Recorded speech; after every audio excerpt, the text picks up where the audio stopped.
Have you ever felt the presence of something watching you?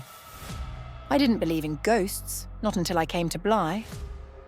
My name, that hardly matters now. What matters is the truth, what I saw, what I felt, and what I lost. You can call me mad, if you like, but listen to my story, and you'll see. It began when I answered a job for a governess. A handsome but aloof gentleman hired me to care for his niece and nephew. He insisted on one strange condition. I could never, under any circumstance, contact him about the children. He wouldn't help me. I should have known then. Something was terribly wrong. When I arrived at Bly, the estate took my breath away. The gardens were lush, the house enormous and beautiful. Flora, the little girl, greeted me with the sweetest smile. And for a moment I thought I'd found paradise. But even then, something felt off. The air inside the house was heavy, as if the walls themselves were holding their breath.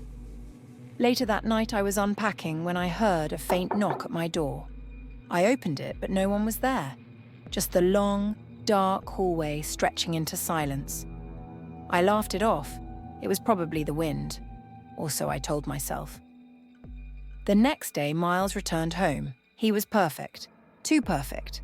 Polite, charming, and far too clever for a boy his age. But there was something in his eyes. Something that made my skin crawl. At dinner, I tried to ask him about his school. "Why were you expelled?" I asked gently. He smiled, his fork hovering over his plate. "Oh, they didn't like me," he said. "Sometimes people don't." The way he said it, it wasn't the voice of a child. It was as if someone else was speaking through him. I remember the first time I saw him. It was just after sunset, and I was walking through the garden. There he was, standing on the tower, a man with a pale face and piercing eyes. He was staring at me, unblinking. I called out, "Who are you?" He didn't move. He just stood there watching. Then in the blink of an eye, he was gone. I ran to Mrs. Groves, the housekeeper.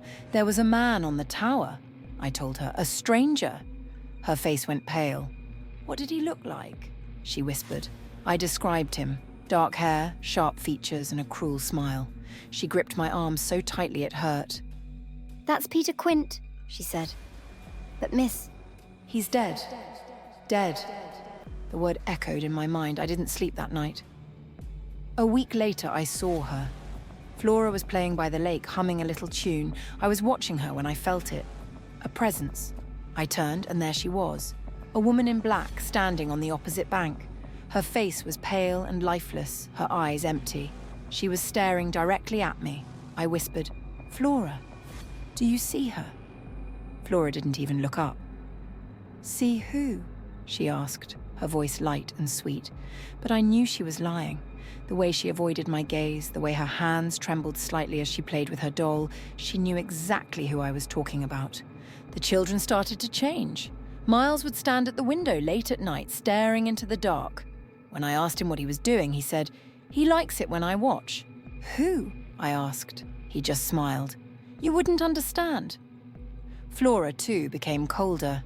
She would hum strange, haunting melodies and avoid looking me in the eye. One night I found her drawing in the nursery.